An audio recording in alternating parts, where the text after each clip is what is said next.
Hi, my name's Alex Dolphin, and welcome back to another episode of Ex Ante. Today we're going to discuss the case Trump versus Hawaii. This case was heard in the Supreme Court of the United States in the year 2018. So this case is about President Trump's immigration ban on travel from 8 countries into the United States. The plaintiffs are challenging the constitutionality of such ban. The plaintiffs were challenging the ban, and they won in the district court and the appellate court. They said this ban violated the Establishment Clause and the Free Exercise Clause because it was directly targeted towards Muslims, and it was meant to target and exclude Muslims from the immigration process, right? So their challenge is that because this immigration ban runs afoul with the Establishment Clause and the Free Exercise Clause, it should be struck down as unconstitutional. So to understand President Trump's immigration ban, we need to understand what gave him the authority to issue this ban.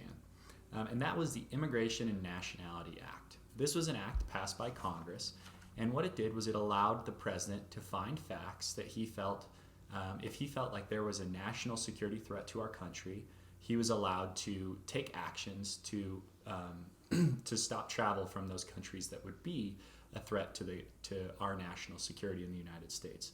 So the text of the statute reads, whenever the president finds that the entry of any aliens or any class of aliens into the United States would be detrimental to the interests of the United States, he may by proclamation, and for such period as he shall deem necessary, suspend the entry of all aliens or any class of aliens as immigrants or non-immigrants. So President Trump and the government is arguing that his proclamation is lawful because it was authorized by Congress. And they argue that this congressional statute gives the president the broad authority to find facts and to basically regulate immigration as he sees fit. He says, the president's power is at its zenith because it's been authorized by Congress in this instance. And the court, in the majority opinion authored by Chief Justice John Roberts, finds that argument to be persuasive. They recognize in the majority the statements of President Trump that, he had said that this was meant to be a Muslim ban.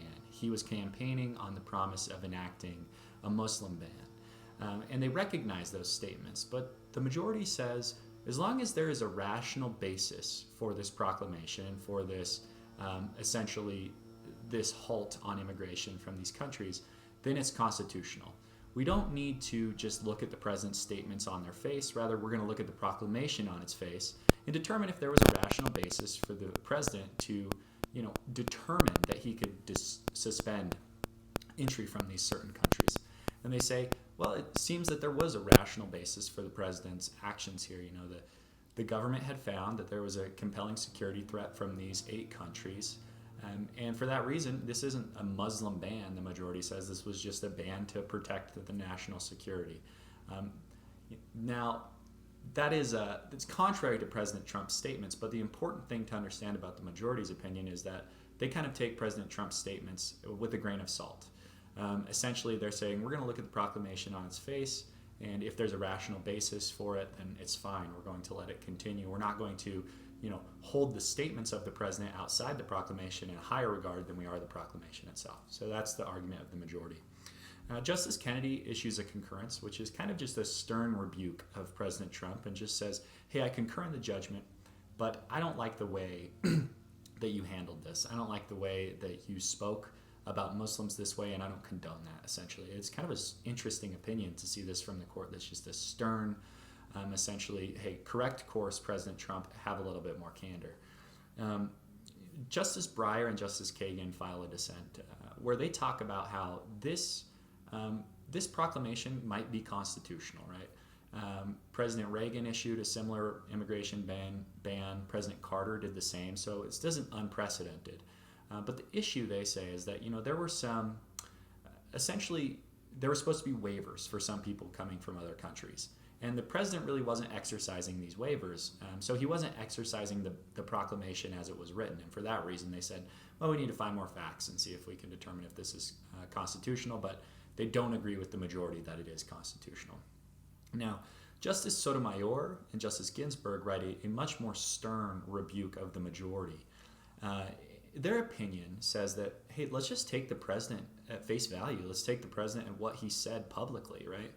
the president said publicly that he was going to enact a ban on Muslims. He didn't want Muslims to be in this country, and he did so on the campaign trail and while he was even in office. And just because he found a loophole to make this legal doesn't mean that we should say that, well, this is fine. He says, Justice Sotomayor introduces this standard called the reasonable observer standard, where she says, would a reasonable observer determine that this ban was meant to impact, Muslims? Was this meant to impact the free worship of a certain type of religion? And if a reasonable observer would determine that, then certainly this is unconstitutional. So it's a much stricter standard on the president and his conduct that's issued by Justice Sotomayor and Justice Ginsburg. So you can see the differences in this case. The majority takes the president's words with a grain of salt and takes the proclamation, the actual legal document, as the import that they should be looking to. And what is really important in this case is the proclamation, not the president's words, although they do have some value, the majority says. Now, and the dissent says we should really look at the president's words. That's what he means. What he said publicly over and over again is what he means, and the proclamation is basically just a loophole for him to enact this religious ban on Muslims entering the country. This is an interesting case when you think about the precedential value from it. And to maybe just show a type of scenario that might illustrate the problems with the majority's opinion, let's consider a scenario where Congress passes an act that gives authority to the president to basically deny 501c3 status of any organization that discriminates on people on the basis of their, sexuality or gender. So let's think about like homosexuality or transgender. Congress says the president can basically, with the IRS, revoke 501c3 status for any organization that it sees is a threat to national security, right?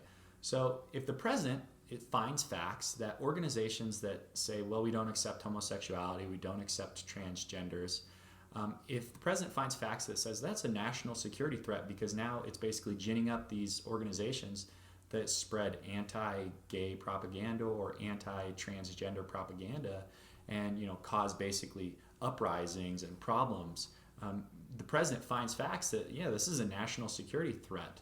And if Congress authorized the president to find facts that, well, this is a not national security threat, so we're going to strip away the 501c3 status of any of these organizations that basically discriminate on people because of their sexuality or transgender, I definitely think that this case, Trump versus Hawaii, would come into play, and they would argue that, we just need a rational basis. And if the president had a rational basis for believing that stripping these organizations of their tax-exempt status would preserve and protect the national security, because there would be less uprisings and less anti-homosexual, less anti-transgender propaganda in society, well, I think then we'd have to defer to the president's fact-finding authority. And it's interesting because it values the president's power higher than the free exercise clause in a state where the president's giving fact-finding authority. So thanks so much for watching. I hope you enjoyed this video. If you'd like to see more, go ahead and hit that subscribe button. And I hope you have a nice rest of your day. Bye-bye.